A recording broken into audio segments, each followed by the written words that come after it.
Governo Lihusi Secretário de Estado Juventude no Desporto atribui prêmio para atleta Nainwalu nebehetan prestação dia durante Jogo Internacional Paralímpico di Negeri Rua Sanolo-Recensia e Abu Dhabi, Uni Arab Emirate.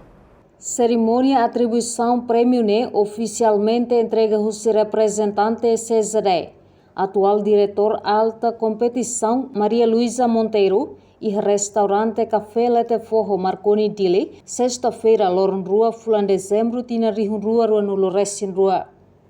Diretora alta competição CZD, Maria Luísa Monteiro Hateten. Governo foi atribui prêmio para atleta paralímpico Timoroang Nainwalu, tambah situação Covid-19.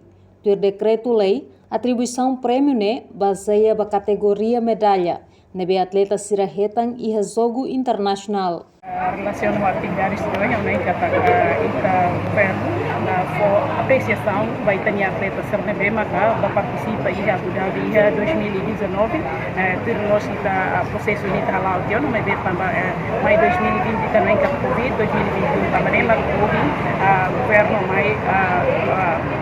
mai participa pode atribui prêmio nebe maka kalau na processo vai ita atleta sira nebe medalha e evento. Husi atleta Nainwalu nain hat hetan medalha osang mean 5, nain tolu hetan medalha osang muting, no ema nain rua hetan medalha osang metan rua, medalha osang meang hetan dolar Amerikano rihung ida atus 5, medalha osang muting hetan dolar Amerikano rihung ida, no medalha osang metang hetan osang dolar Amerikano atus hitu 5 nulu. Reportagem Florindo Coluna, Televisão Timor Post.